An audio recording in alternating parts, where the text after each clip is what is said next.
क्या आपने कभी महसूस किया है कि आप जानते हैं आपको क्या करना चाहिए, फिर भी आप करते नहीं? आप जानते हैं कि आपको आगे बढ़ना है, फिर भी आप खुद ही अपने रास्ते में दीवार बन जाते हैं। आप जानते हैं कि आप बेहतर बन सकते हैं, लेकिन कोई अंदर की ताकत बार बार आपको रोक देती है। हम अक्सर सोचते हैं कि हमारी जिंदगी की सबसे बड़ी समस्याएं बाहर हैं। पैसे की कमी, हालात, लोग, सिस्टम, किस्मत।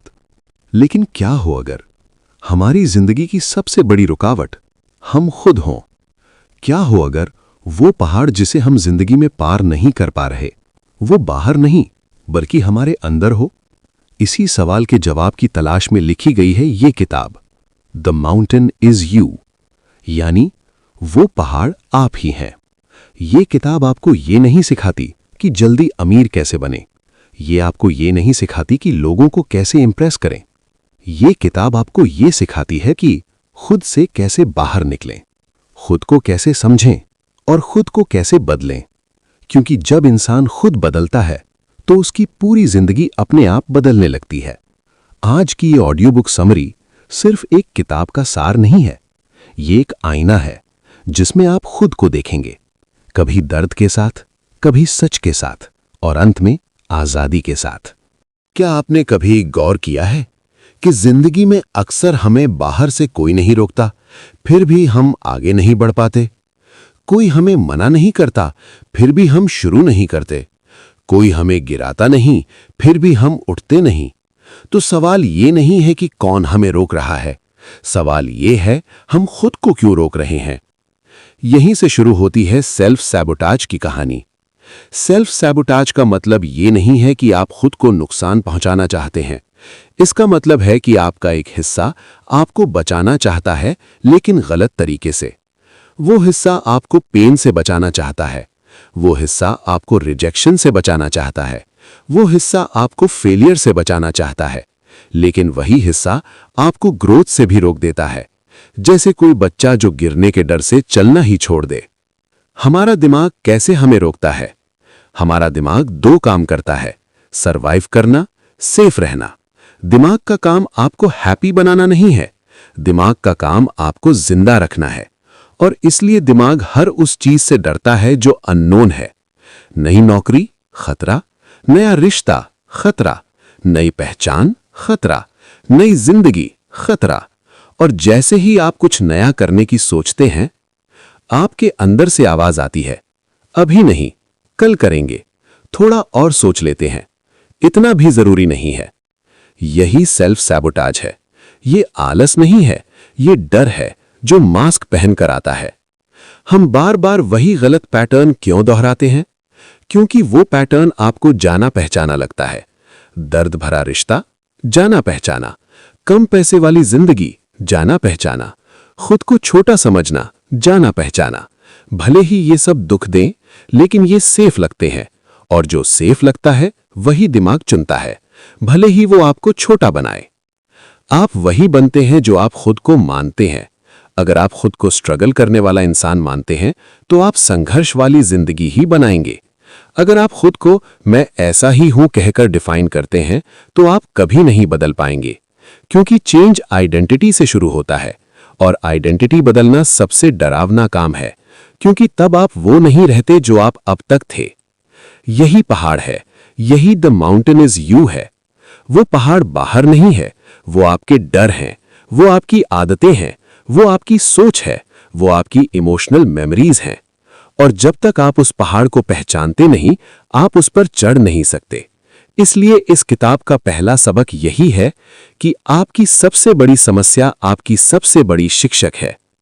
जो चीज आपको सबसे ज्यादा रोकती है, वही चीज आपको सबसे ज्यादा बदल सकती है, अगर आप उसे समझ लें। आज एक पल रुककर खुद से पूछिए, मैं अपनी जिंदगी में क्या चाहता हूं, और मैं खुद ही उसे क्यों नहीं करने देता? मैं किस डर को तर्क बनाकर छुपा रहा हूं? क्योंकि जैसे ही आप उसे पहचान लेंगे, आप पहाड़ के नीचे पहुंच जाएंगे, और यहीं से चढ़ाई शुरू होती है। अक्सर हम सोचते हैं कि सेल्फ सैबोटाज का मतलब होता है खुद को नुकसान पहुंचाना, खुद को पीछे खींचना या जानबूझकर गलत करना। लेकिन सच ये है कि सेल्फ सैबोटाज कभी भी बुरा इरादा लेकर नहीं आता। वो हमेशा अच्छे इरादे से शुरू होता है। आपको दर्द से बचाने के इरादे से। सेल्फ सैबोटाज एक प्रोटेक्शन मैकेनिज्म है। यह आपके भीतर का वो हिस्सा है जो कहता है, अगर तुम कोशिश ही नहीं करोगे तो तुम असफल भी नहीं होगे। अगर तुम जुड़ोगे ही नहीं तो तुम्हें चोट भी नहीं लगेगी। अगर तुम बदलोगे ही नहीं तो कुछ खोओगे भी नहीं। यानी सेल्फ सैबोटाज आपको नुकसान पहुंचाने नहीं आता, वो आपको सुरक्षित रखने आता है, लेकिन एक ऐसी सुरक्षा में जो आपको छोटा बनाए रखती है। इसलिए सेल्फ सैबोटाज को समझने के लिए पहले ये समझना जरूरी है कि हम दर्द से इतना डरते क्यों हैं। हमारे दिमाग के लिए फिजिकल पेन और इमोशनल पेन में ज्यादा फर्क नहीं होता। रिजेक्शन, ह्यूमिलिएशन, फेलियर, अबैंडनमेंट, ये सब दिमाग के लिए खतरे की तरह होते हैं, और दिमाग का पहला नियम है खतरे से दूर रहो। इसलिए जब भी आप कुछ ऐसा करने जाते हैं जो आपको इमोशनली वल्नरेबल बना सकता है, दिमाग अलार्म बजा देता है, और वो अलार्म अलग अलग रूपों में आता है। अभी सही समय नहीं है, पहले थोड़ा और तैयारी कर लें। लोग क्या कहेंगे? अगर असफल हो गए तो? ये आवाज बहुत तार्किक लगती है, लेकिन इसके नीचे डर छुपा होता है। सेल्फ सैबोटाज हमेशा सीधे नहीं आता, ये बहुत स्मार्ट होता है। ये अक्सर डिसिप्लिन की कमी, आलस, ओवरथिंकिंग, परफेक्शनिज्म, डिस्ट्रैक्शन या इमोशनल नमनेस के रूप में आता है। आप सोचते हैं आप लेजी हैं, लेकिन असल में आप डर रहे हैं। आप सोचते हैं आप कंफ्यूज्ड हैं, लेकिन असल में आप बदलाव से बच रहे हैं। आप सोचते हैं आप परफेक्शनिस्ट हैं, लेकिन असल में आप जजमेंट से डर रहे हैं। सेल्फ सैबोटाज हमें हमारे पुराने सेल्फ के साथ जोड़े रखता है, क्योंकि नया सेल्फ बनने का मतलब होता है पुरानी पहचान को छोड़ना, और पहचान छोड़ना दिमाग के लिए मौत जैसा लगता है। अगर आप हमेशा वही इंसान रहे हैं जो स्ट्रगल करता है, तो सफल इंसान बनना आपके सिस्टम को अनसेफ लगेगा। अगर आप हमेशा वही रहे हैं जो दूसरों को खुश करता है, तो बाउंड्रीज बनाना आपको गलत लगेगा। अगर आप हमेशा वही रहे हैं जो खुद को छोटा रखता है, तो खुद को चुनना आपको सेल्फिश लगेगा। यही वजह है कि जब आप सच में बदलने लगते हैं, तो सबसे पहले अंदर से रेजिस्टेंस आता है। सेल्फ सैबोटाज एक आदत नहीं है, ये एक इमोशनल पैटर्न है, और इमोशनल पैटर्न्स लॉजिक से नहीं बदलते, अवेयरनेस से बदलते हैं। आप तब बदलते हैं जब आप ये देख पाते हैं कि आप क्या कर रहे हैं, क्यों कर रहे हैं, और किस डर से कर रहे हैं। इसलिए इस किताब का दूसरा सबसे बड़ा सबक यह है कि आपको खुद से लड़ने की जरूरत नहीं है, आपको खुद को समझने की जरूरत है।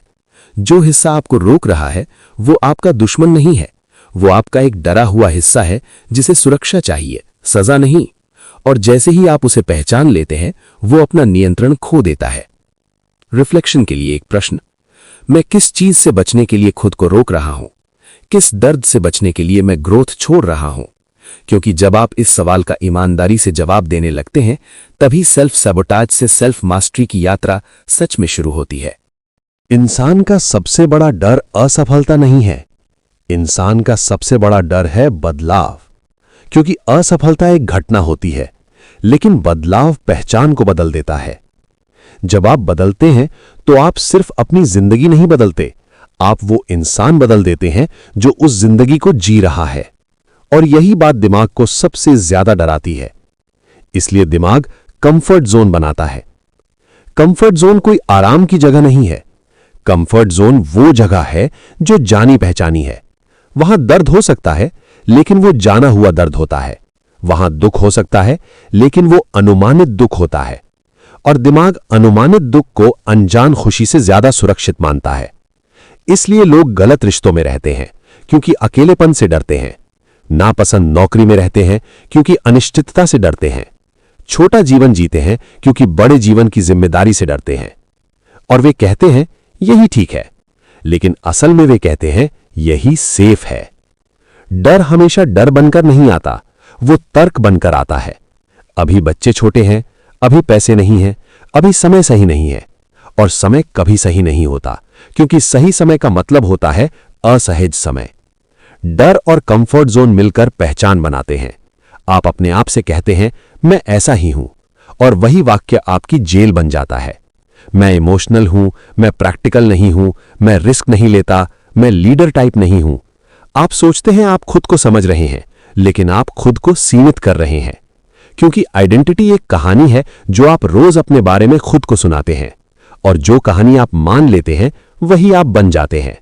इसलिए जब भी आप बदलने की कोशिश करते हैं, आपकी पहचान खतरे में पड़ जाती है, और पहचान खतरे में पड़ती है तो दिमाग खतरा समझता है, और फिर वही आवाज आती है, इतना भी जरूरी नहीं है, इतना बदलने की क्या जरूरत है, लोग तुम्हें पहचानेंगे भी नहीं।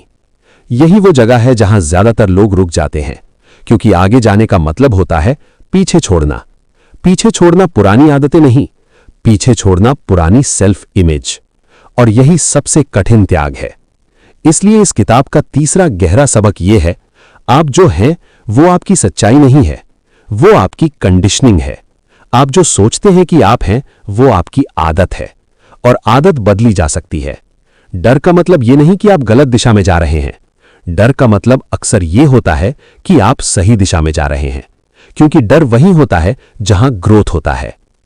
रिफ्लेक्शन के लिए प्रश्न, अगर मुझे किसी का डर ना होता, अगर मुझे असफलता का डर ना होता, अगर मुझे खुद को बदलने का डर ना होता, तो मैं कौन होता और मैं क्या करता? क्योंकि जिस पल आप इस सवाल का जवाब देने लगते हैं, उसी पल आप कंफर्ट जोन से बाहर पहला कदम रख देते हैं। हम जो कुछ भी आज करते हैं वो सिर्फ आज की वजह से नहीं होता। हम जो कुछ भी आज महसूस करते हैं वो सिर्फ आज की वजह से नहीं होता। हमारा वर्तमान हमारे अतीत से बना होता है। हर अनुभव जो हमें गहराई से छूता है, खासकर बचपन में, हमारे अंदर एक इम्प्रिंट छोड़ देता है, और वही इम्प्रिंट आगे चलकर बिलीफ बन जाता है, और बिलीफ आगे चलकर बिहेवियर बन जाता है। अगर किसी बच्चे को बार बार ये महसूस कराया गया कि वो पर्याप्त नहीं है, तो वो बड़ा होकर हमेशा खुद को साबित करता रहेगा। अगर किसी बच्चे को बार बार छोड़ा गया, तो वो बड़ा होकर या तो चिपक जाएगा या किसी से जुड़ने से डरेगा। अगर किसी बच्चे को उसकी भावनाओं के लिए शर्मिंदा किया गया, तो वो बड़ा होकर अपनी भावनाओं को दबा देगा, और फिर हम कहते हैं मैं ऐसा ही हूं। लेकिन आप ऐसे नहीं हैं, आप ऐसे बन गए हैं। अवचेतन मन का काम है आपको पुराने पैटर्न में बनाए रखना, क्योंकि पुराने पैटर्न आपको बचपन में सुरक्षित रखते थे। अगर चुप रहना आपको बचाता था, तो आप आज भी चुप रहते हैं। अगर खुद को छोटा रखना आपको झगड़े से बचाता था, तो आप आज भी खुद को छोटा रखते हैं। अगर सबको खुश करना आपको अकेलेपन से बचाता था, तो आप आज भी सबको खुश करते हैं। लेकिन जो पैटर्न कभी आपकी रक्षा करते थे, वही आज आपकी जेल बन जाते हैं। सबकॉन्शियस मन तर्क नहीं समझता, वो सिर्फ फेमिलियरिटी समझता है। इसलिए वो आपको उसी जगह वापस ले जाता है जो उसे जानी पहचानी लगती है, चाहे वो जगह दुखद ही क्यों ना हो। और जब आप कॉन्शियसली कुछ नया करने जाते हैं, सबकॉन्शियस आपको वापस खींच लेता है। यही इनर कॉन्फ्लिक्ट है। एक हिस्सा बदलना चाहता है, दूसरा हिस्सा सुरक्षित रहना चाहता है, और दोनों आप हैं। इसलिए बदलाव की लड़ाई बाहर नहीं, अंदर होती है। हीलिंग का मतलब ये नहीं कि आप अतीत को भूल जाएं। हीलिंग का मतलब है कि अतीत अब आपको नियंत्रित न करे। आप अपने जख्मों को मिटाते नहीं हैं, आप उन्हें समझते हैं, आप उन्हें स्वीकार करते हैं, और फिर उन्हें छोड़ते हैं। क्योंकि जब तक आप उन्हें पहचानते नहीं, वे आपको चला रहे होते हैं, और जब आप उन्हें पहचान लेते हैं, आप उन्हें चला सकते हैं। इसलिए इस किताब का चौथा सबसे गहरा सबक यह है, आप टूटी हुई नहीं हैं, आप सीखी हुई हैं, और जो सीखा गया है वो बदला जा सकता है। रिफ्लेक्शन के लिए प्रश्न, मेरी जिंदगी में कौन सा पैटर्न बार बार दोहराया जा रहा है, और वो किस पुराने अनुभव से जुड़ा हो सकता है? क्योंकि जब आप अपने अतीत को सम्मान के साथ देखते हैं, तभी आप अपने वर्तमान को आजाद कर पाते हैं। हर इंसान अपने बारे में एक कहानी लेकर चलता है। एक कहानी कि मैं कौन हूं, मैं कैसा हूं, मैं क्या कर सकता हूं और मैं क्या नहीं कर सकता। और समय के साथ वो कहानी इतनी पुरानी हो जाती है कि हमें याद भी नहीं रहता कि हमने कभी उसे चुना था। हमें लगता है यही मैं हूं। लेकिन ये मैं अक्सर हमारे अनुभवों से बना हुआ एक ढांचा होता है, हमारी सच्चाई नहीं। आप खुद को जो मानते हैं वही आपकी सीमा बन जाती है। अगर आप खुद को कमजोर मानते हैं तो आप ताकत को भी खतरा समझेंगे। अगर आप खुद को साधारण मानते हैं तो असाधारण अवसर आपको असहज करेंगे। अगर आप खुद को त्याग करने वाला मानते हैं तो खुद को चुनना आपको गलत लगेगा। इसलिए बदलाव सिर्फ आदतें बदलना नहीं होता, बदलाव पहचान बदलना होता है। और पहचान छोड़ना सबसे कठिन होता है, क्योंकि पहचान सिर्फ सोच नहीं है, पहचान सुरक्षा है, पहचान अपनापन है। पहचान वो जगह है जहां हमें पता होता है हम कौन हैं, और जब हम उसे छोड़ते हैं तो कुछ समय के लिए हमें नहीं पता होता हम कौन हैं। और यही खालीपन हमें डराता है, लेकिन वही खालीपन नया बनने की जगह भी है। पुरानी पहचान अक्सर दर्द से बनी होती है। मैं हमेशा पीछे रह जाता हूं, मेरे साथ ऐसा ही होता है, मैं भाग्यशाली नहीं हूं, मैं दूसरों जैसा नहीं बन सकता। ये वाक्य सच नहीं होते, ये अनुभव होते हैं जो बार बार दोहराए गए, और बार बार दोहराया गया अनुभव सच लगने लगता है। इसलिए पुरानी पहचान को छोड़ने का मतलब है ये स्वीकार करना कि आपने खुद को एक सीमित फ्रेम में रख लिया था, और अब आप उस फ्रेम से बाहर निकलने के लिए तैयार हैं। यह प्रक्रिया अचानक नहीं होती, ये धीरे होती है, ये असहज होती है, ये भ्रमित करती है, क्योंकि जब पुराना टूटता है और नया अभी बना नहीं होता, तब आप बीच में होते हैं, और बीच की जगह हमेशा अस्थिर होती है, लेकिन वही जगह बदलाव की जन्मभूमि होती है। इस किताब का 5वां गहरा सबक यही है, आपको खुद को फिर से परिभाषित करने का अधिकार है। आपको हर उस कहानी को छोड़ने का अधिकार है जो अब आपकी सेवा नहीं करती। आपको उस इंसान बनने का अधिकार है जो आप अब बनना चाहते हैं, भले ही वो आपके पुराने सेल्फ से बिल्कुल अलग हो।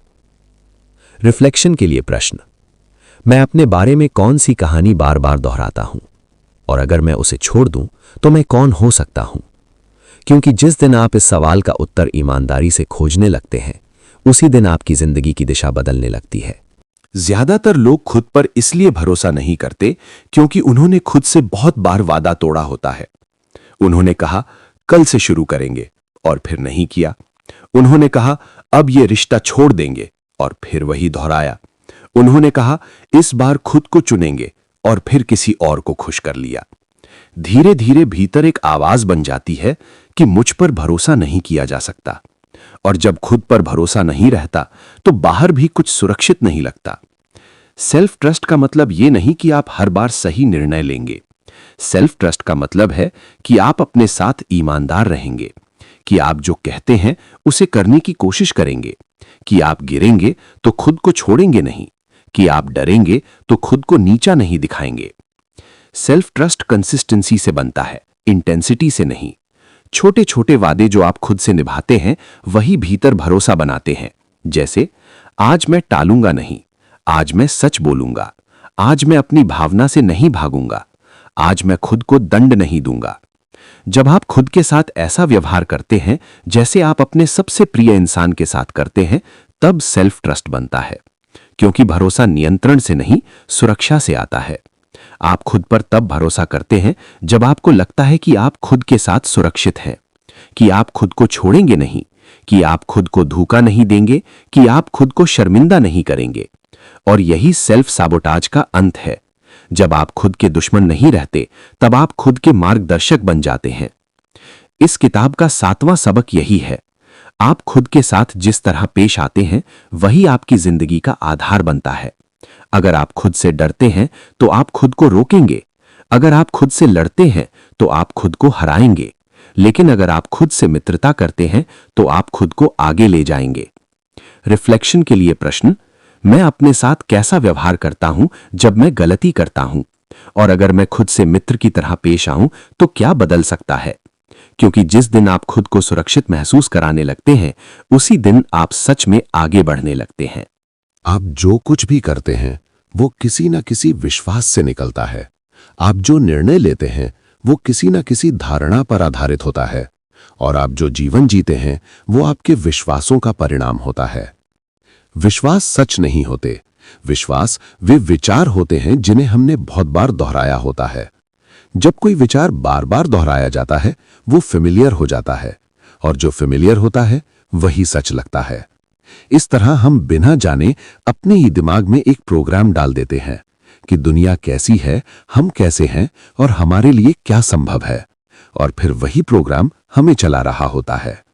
अगर आप मानते हैं कि पैसा मेहनत से ही आता है और बहुत मुश्किल से आता है, तो आप अवसरों को भी संघर्ष के चश्मे से देखेंगे। अगर आप मानते हैं कि लोग भरोसे के लायक नहीं होते, तो आप जुड़ाव से पहले ही दूरी बना लेंगे। अगर आप मानते हैं कि मैं इतना अच्छा नहीं हूं, तो आप खुद को साबित करने में या छुपाने में जिंदगी बिता देंगे। विश्वास हमारे व्यवहार को जन्म देते हैं और व्यवहार हमारे परिणामों को। इसलिए बदलाव की जड़ व्यवहार नहीं, विश्वास होते हैं। विश्वासों को बदलने के लिए पहले उन्हें देखना जरूरी है। आप खुद से पूछ सकते हैं, मैं ऐसा क्यों मानता हूं? मैंने ये कब सीखा? ये मुझे किसने सिखाया? और क्या ये आज भी सच है? अक्सर हमें पता चलता है कि हमने कोई विश्वास कभी चुना ही नहीं था, हमने बस उसे अपनाया था। किसी ने कहा तुम गणित में कमजोर हो और आपने मान लिया। किसी ने कहा तुम ज्यादा सपने देखते हो और आपने खुद को छोटा कर लिया। किसी ने कहा यह हमारे जैसे लोगों के लिए नहीं है और आपने पीछे हटना सीख लिया। लेकिन जो सीखा गया है वो बदला जा सकता है। रीप्रोग्रामिंग का मतलब ये नहीं कि आप जबरदस्ती सकारात्मक सोचें। इसका मतलब है कि आप सच को देखने की हिम्मत करें। सच ये नहीं है कि आप कमजोर हैं। सच ये है कि आप कभी सुरक्षित महसूस नहीं कर पाए। सच ये नहीं है कि आप अयोग्य हैं।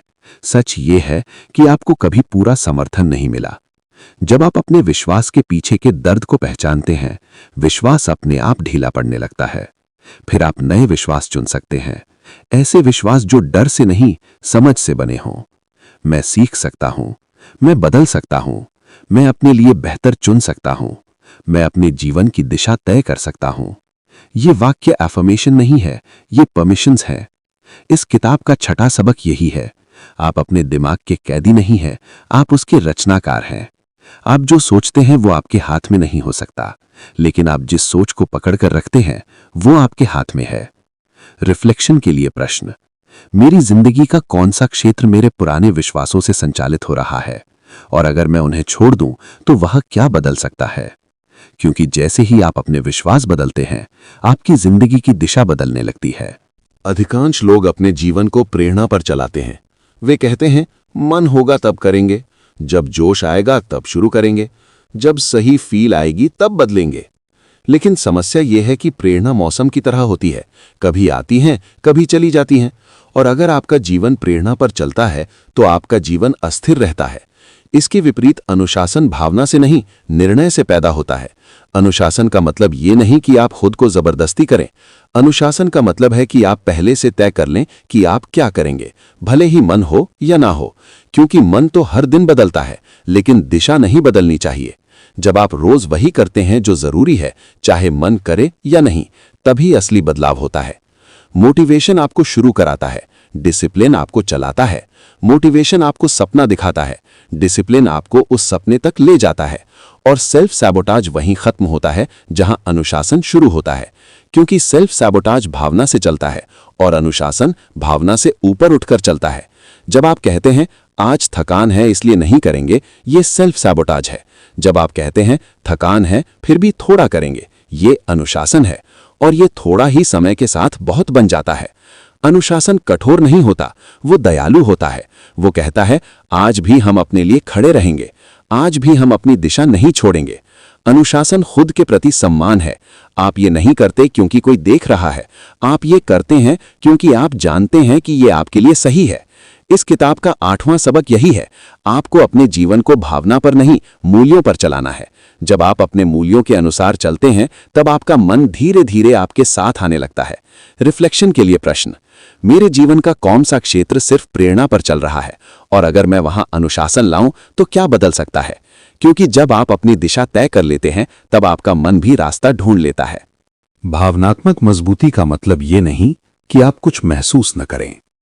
भावनात्मक मजबूती का मतलब है कि आप जो महसूस करें वो आपको नियंत्रित न करे। ज्यादातर लोग अपनी भावनाओं से भागते हैं। वे उन्हें दबाते हैं, टालते हैं या उन पर किसी और को दोष देते हैं। लेकिन जो भावना सुनी नहीं जाती वो व्यवहार बन जाती है। दबी हुई उदासी थकान बन जाती है। दबा हुआ गुस्सा चिड़चिड़ापन बन जाता है। दबा हुआ डर टाल मटोल बन जाता है। और फिर हम कहते हैं मैं ऐसा ही हूं। लेकिन भावनाएं दुश्मन नहीं हैं, वे संदेशवाहक हैं। वे बताती हैं कि हमारे अंदर कुछ ध्यान चाहता है।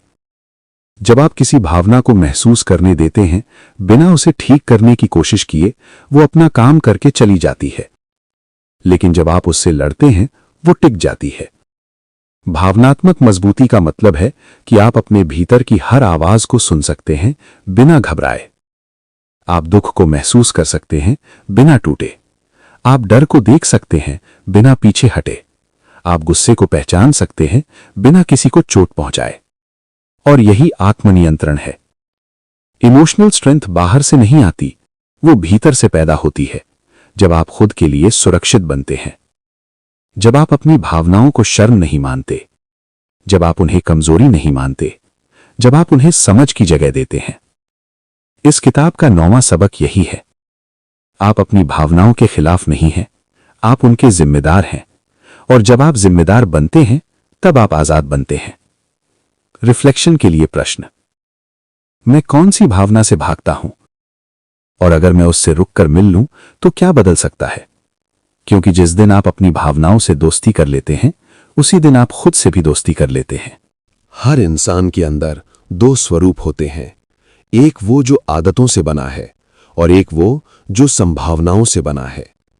एक वो जो अतीत से चलता है और एक वो जो भविष्य की ओर बुलाता है। इन्हीं 2 के बीच हमारी पूरी जिंदगी चलती है। हम अक्सर जानते हैं कि हमें क्या करना चाहिए, लेकिन हम करते कुछ और हैं। हम जानते हैं हमें सच बोलना चाहिए, लेकिन हम चुप रहते हैं। हम जानते हैं हमें खुद को चुनना चाहिए, लेकिन हम दूसरों को चुनते हैं। हम जानते हैं हमें आगे बढ़ना चाहिए, लेकिन हम रुक जाते हैं। यही अंतर है वर्तमान सेल्फ और हायर सेल्फ के बीच। हायर सेल्फ कोई परफेक्ट इंसान नहीं है, वो स्वरूप है जो ईमानदार है, जो डर के बावजूद सही चुनता है, जो छोटी खुशी के बदले बड़ी सच्चाई चुनता है। अलाइनमेंट का मतलब ये नहीं कि आप हमेशा सही करेंगे। अलाइनमेंट का मतलब है कि आप अपने मूल्यों के अनुसार जीने की कोशिश करेंगे। आप वो नहीं करेंगे जो आसान है, आप वो करेंगे जो सही है। और हर बार जब आप सही चुनते हैं आप अपने हायर सेल्फ के करीब जाते हैं। जब आप टालने की जगह काम चुनते हैं अलाइनमेंट होता है। जब आप डर की जगह सच चुनते हैं अलाइनमेंट होता है। जब आप सुविधा की जगह विकास चुनते हैं अलाइनमेंट होता है। धीरे धीरे वही नया नॉर्मल बन जाता है और वही सेल्फ साबोटाज से सेल्फ मास्टरी की असली यात्रा है। इस किताब का 10वां सबक यही है, आप वो बनते हैं जो आप रोज चुनते हैं। आप बड़े फैसलों से नहीं बदलते, आप छोटे फैसलों से बदलते हैं। हर दिन ये चुनना कि आप किस स्वरूप से काम करेंगे, डरे हुए स्वरूप से या जागरूक स्वरूप से। रिफ्लेक्शन के लिए प्रश्न: आज मैं कौन सा छोटा चुनाव कर सकता हूं जो मुझे मेरे बेहतर स्वरूप के करीब ले जाए? क्योंकि जब आप रोज थोड़ा सही चुनते हैं तब आपकी पूरी जिंदगी सही दिशा में मुड़ने लगती है। अब तक हमने बहुत कुछ समझा। हमने देखा कि हम खुद को कैसे रोकते हैं। हमने देखा कि डर, पहचान, विश्वास और भावनाएं कैसे हमें चलाती हैं। हमने देखा कि अनुशासन, आत्मभरोसा और जागरूकता कैसे हमें आजाद करती है। लेकिन समझ अपने आप में परिवर्तन नहीं है। परिवर्तन तब होता है जब समझ व्यवहार बनती है। और यही सबसे कठिन हिस्सा है, क्योंकि दिमाग पुराना समझता है लेकिन शरीर पुराना दोहराता है। इसलिए बदलाव को सिर्फ सोचना नहीं होता, उसे जीना होता है। इंटीग्रेशन का मतलब है कि आप जो समझ चुके हैं उसे अपनी रोजमर्रा की जिंदगी में उतारें, छोटे तरीकों से। आप सुबह कैसे उठते हैं, आप खुद से कैसे बात करते हैं, आप मुश्किल समय में क्या चुनते हैं, आप डर के सामने रुकते हैं या चलते हैं, यही असली काम होता है। आप खुद से कह सकते हैं, आज मैं टालूंगा नहीं, भले ही थोड़ा ही कर पाऊं। आज मैं सच बोलूंगा, भले ही वो असहज हो। आज मैं खुद को शर्म नहीं दूंगा, भले ही मैं गिर जाऊं। यही छोटे निर्णय धीरे धीरे नई पहचान बनाते हैं। आप अचानक नया इंसान नहीं बनते, आप रोज थोड़ा थोड़ा नया बनते हैं। और यही स्थायी परिवर्तन है। बहुत लोग किताबें पढ़ते हैं, वीडियो देखते हैं, बातें सुनते हैं, लेकिन जीवन वही रहता है, क्योंकि वे प्रेरणा लेते हैं, अभ्यास नहीं। ये किताब प्रेरणा नहीं है, ये दर्पण है। ये आपको दिखाती है कि आप क्या कर रहे हैं और आपको चुनने देती है कि आप आगे क्या करेंगे। इस किताब का 11वां और अंतिम व्यावहारिक सबक यही है, आपकी जिंदगी किसी दिन नहीं बदलेगी, आपकी जिंदगी आज बदलती है।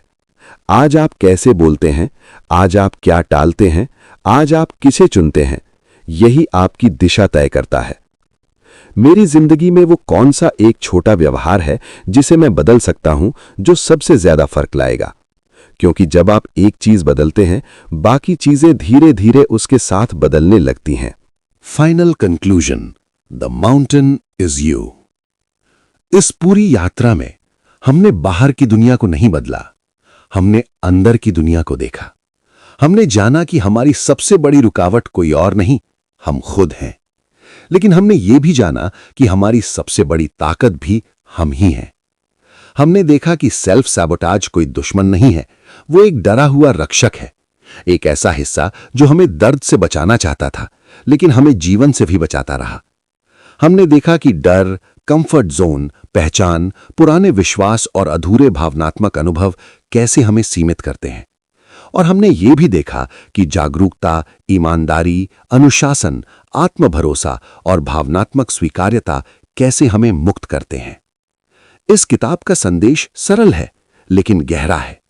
आपको खुद को ठीक करने की जरूरत नहीं है, आपको खुद को समझने की जरूरत है। आपको खुद से लड़ने की जरूरत नहीं है, आपको खुद से मिलने की जरूरत है। आप टूटी हुई नहीं हैं, आप सीखी हुई हैं, और जो सीखा गया है वो बदला जा सकता है। आपको अपने अतीत से भागने की जरूरत नहीं है, आपको अपने अतीत को देखने की जरूरत है ताकि वो आपका भविष्य न बन जाए। आपको डर से मुक्त होने की जरूरत नहीं है, आपको डर के साथ चलने की हिम्मत करनी है, क्योंकि डर वहां होता है जहां जीवन होता है। ये किताब आपको नया इंसान नहीं बनाती, यह आपको वो इंसान याद दिलाती है जो आप हमेशा से थे लेकिन भूल गए थे। वो इंसान जो ईमानदार है, जो संवेदनशील है, जो जिम्मेदार है, जो सक्षम है, जो सीख सकता है, जो बदल सकता है और जो अपने जीवन की दिशा खुद चुन सकता है।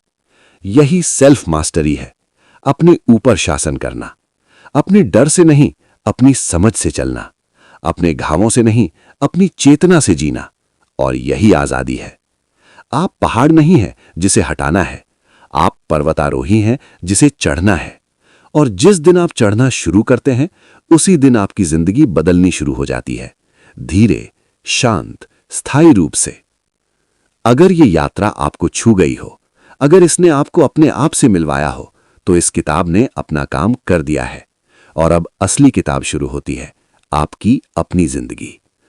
अगर आज की ये ऑडियो यात्रा आपको अपने आप से थोड़ा और करीब ले गई हो, अगर इसने आपको रुककर सोचने पर मजबूर किया हो, अगर इसने आपको अपने डर, अपनी आदतों और अपनी ताकत को नए नजरिए से देखने का मौका दिया हो, तो इसका मतलब है कि यह समय आपके लिए सही था।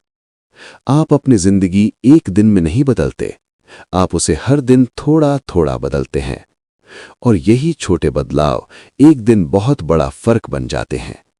अगर आपको ये ऑडियो बुक समरी उपयोगी लगी हो, तो उसे उन लोगों तक जरूर पहुंचाइए जिन्हें इसकी जरूरत हो सकती है।